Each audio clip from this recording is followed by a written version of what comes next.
भूर्भुवः स्वः तत्सवितुर्वरेण्यं भर्गो देवस्य धीमहि धियो यो नः प्रचोदयात्। ओम सद्गुरु चरण कमलेभ्यो नमः।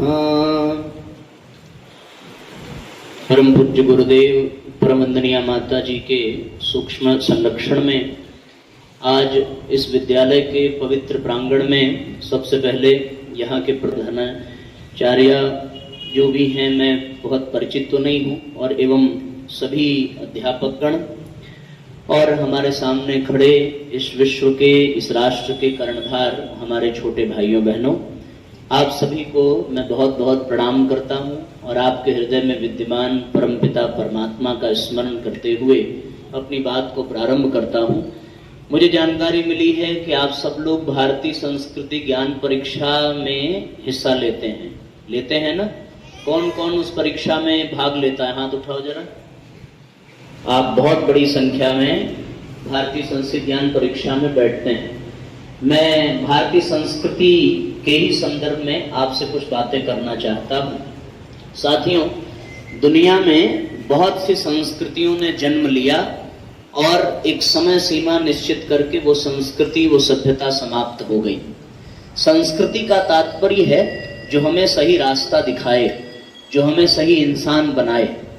उन सभी संस्कृतियों में केवल एक संस्कृति, भारतीय संस्कृति, जो इस विश्व के प्रारंभ से रही और जब तक ये संसार रहेगा तब तक ये भारतीय संस्कृति बनी रहेगी। उसका एक ही कारण है साथियों कि भारतीय संस्कृति एक ऐसी संस्कृति है जो हमें आगे बढ़ाती है, जो हमें ऊपर उठाती है, जो हमारा उत्थान करती है। इस संस्कृति की ये विशेषता है कि भारतीय संस्कृति को जो अपना लेता है वो पाषाण से परमात्मा बन जाता है। आपने किसी और संस्कृति में किसी पत्थर की पूजा करते देखा है? बताओ, नहीं देखा ना? केवल भारतीय संस्कृति में और भारत देश में ऐसा होता है कि कोई भी गोला सा पत्थर हो, किसी पेड़ के नीचे रख दिया जाए तो हम उसको परमात्मा मान करके पूजने लगते हैं। और ये केवल हमारी तरफ से पूजा नहीं होती, बल्कि वो पत्थर भी हमें भगवान की तरह हमारे ऊपर अनुकंपा करने लगता है। होता है कि नहीं होता? ऐसे अनेकों उदाहरण हमारे इतिहास में आपको देखने को मिल जाएंगे। हम लोगों ने पत्थरों को पूजना प्रारंभ किया तो पाश्चात्य जगत के, विदेश के लोगों ने हमारा मजाक बनाया, पर पत्थरों की कृपा हमारे राष्ट्र के ऊपर बहुत रही। आप बताइए, जब बंदरों ने समुद्र पे पुल बनाया तो किस चीज से पुल बना था बच्चों? पत्थर से बना था। केदारनाथ वाली घटना घटी तो कौन सा केदारनाथ मंदिर को रक्षा करता है? बहुत बड़ा पहाड़ ही तो रक्षा करता है। लक्ष्मण को जब मूर्छा आई थी तो उनको संजीवनी बूटी लाने के लिए हनुमान जी क्या उखाड़ के ले आए थे? पहाड़ी ले आए थे। तो हम लोगों ने पत्थरों की पूजा की तो पत्थरों से लाभ मिला कि नहीं मिला? और इन्हीं पत्थरों से, इन्हीं ईंटों से हमारे मकान भी तो बनते हैं, हमारा विद्यालय भी तो बनता है। तो इसलिए साथियों, अगर हमने पत्थरों को परमात्मा माना तो पत्थरों ने भी परमात्मा की तरह हमारा कल्याण किया। इसका कारण क्यों? हमने ऐसा क्यों? क्योंकि ये भारतीय संस्कृति सिखाती है कि हर कण में भगवान है, भगवान हर कोने में है।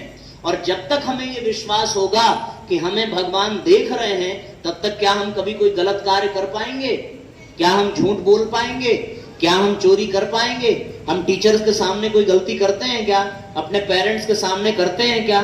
पर भारतीय संस्कृति ये सिखाती है कि सारे संसार के माता पिता भगवान हैं और भगवान हर कण में है और वो हमें हमेशा देख रहा है।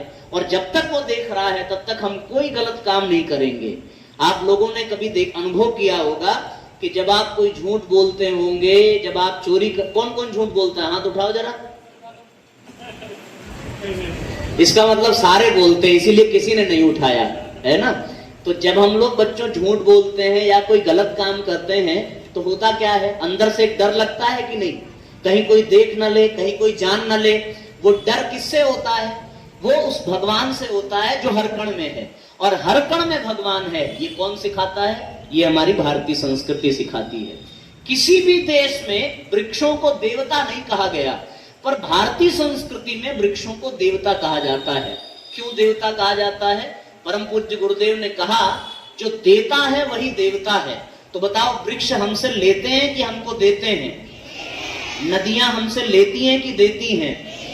सूर्य भगवान हमसे लेते हैं कि देते हैं? जो देता है बच्चों वही देवता है, और जो लेता है केवल वो असुर है, वो राक्षस है, वो अच्छा आदमी नहीं है। हमारे टीचर्स हमसे लेते हैं कि देते हैं? हमें शिक्षा देते हैं, हमें ज्ञान देते हैं, हमें हंसाते हैं, तो हमारे लिए टीचर्स भी भगवान हुए कि नहीं, देवता हुए कि नहीं? तो भारतीय संस्कृति एक दूसरी बात सिखाती है बच्चों कि जो देता है वो देवता है, और देने वाले हर चीज को हमें सम्मान करना चाहिए। इसीलिए माँ बाप का हम सम्मान करते हैं, टीचर्स का सम्मान करते हैं, वृक्ष नदियों सूर्य का और पशु पक्षियों का सम्मान करते हैं, अपने दोस्तों का सम्मान करते हैं। सम्मान करना और सम्मान देना, ये कौन सिखाता है? कौन सी संस्कृति सिखाती है? भारतीय संस्कृति सिखाती है। हमारा सौभाग्य है कि हम भारत देश में पैदा हुए और भारतीय संस्कृति में पैदा हुए। भारतीय संस्कृति वो संस्कृति है साथियों जो पाषाण को परमात्मा बना दे, पशु को मानव बना दे, और मानव को देवता बनाने की सामर्थ्य किसमें है? भारतीय संस्कृति में है। हमने अपनी बात पत्थर से शुरू की थी और पूरा कहां कर रहे हैं? देवता बनने तक। आप लोग चाहते हैं ना कि आप भी देवता बने? आप चाहते हैं कि आप अच्छे इंसान बने? देवता कौन है? देवता कौन है जिसमें कोई बुराई नहीं होती, जिसमें कोई कमी नहीं होती, उसी को देवता कहते हैं, उसी को अच्छा इंसान कहते हैं। भारतीय संस्कृति में ही ऐसी पद्धति है साथियों कि वो हमारी सारी बुराइयों को निकाल देती है, और इसी शरीर में हम लोग देखते देखते देवता बन जाते हैं। देवता कोई अलग से नहीं आते। आपने टीवी में देखा होगा, आपने फोटो में देखा होगा, देवताओं के भगवान राम और कृष्ण के भी 2 हाथ थे, हमारे भी 2 हाथ हैं, उनके भी 2 पैर थे, हमारे भी 2 पैर हैं। जैसा उनका शरीर था वैसे हमारा शरीर है। तो वो देवता क्यों बन गए? क्योंकि उन्होंने भारतीय संस्कृति को जाना, समझा, पढ़ा और जीवन में उतारा। आप लोगों को भी भारतीय संस्कृति समझ में आ जाए, आप भी मानव से देवता बन जाएं, आप भी एक अच्छे इंसान बन जाएं, आप भी एक महापुरुष बन जाएं, इसलिए आपको भारतीय संस्कृति को जानना बहुत आवश्यक है। और भारतीय संस्कृति को जानने के लिए, भारतीय संस्कृति से जुड़ी बातों को बताने के लिए गायत्री परिवार एक बहुत बड़ा अभियान चला रहा है। और वो अभियान ये है साथियों कि हम लोग विद्यालयों में जा रहे हैं और बच्चों को भारतीय संस्कृति ज्ञान परीक्षा में बैठने के लिए प्रेरित कर रहे हैं। जिन लोगों ने परीक्षा दी होगी उन्हें एक छोटी सी पत्रिका मिली होगी, उसको आपने पढ़ा होगा, तो उसको पढ़ने मात्र से आप भारतीय संस्कृति को समझ पाएंगे, जान पाएंगे। आप देख रहे हैं, बाबूजी से आप परिचित हैं, आप अकेले 27 विद्यालयों में इस समय कार्यरत हैं भारतीय संस्कृति ज्ञान परीक्षा को लेकर के। हर महीने 5 से 10 हजार रुपए अपना खर्च करके आप भारतीय संस्कृत ज्ञान परीक्षा में केवल इसलिए लगे हैं कि हमारे राष्ट्र का एक एक बच्चा अपनी संस्कृति से जुड़े, अपनी सभ्यता से जुड़े और जुड़ करके अपने आप को आगे बढ़ावे। ये संकल्प हम लोगों का है। तो हम सब लोग अधिक से अधिक संख्या में भारतीय संस्कृति को जाने। और मैं ये बात कह करके अपनी बात को विराम दूंगा कि हमारे इस विद्यालय के जो टीचर्स हैं उनसे भी निवेदन है कि क्लास में जब भी समय मिले बच्चों को भारतीय संस्कृति के बारे में और मानव की गौरव गरिमा के बारे में अवश्य बताने की कृपा करें। आप सबको बहुत बहुत प्रणाम, बहुत बहुत धन्यवाद। ओम शांति।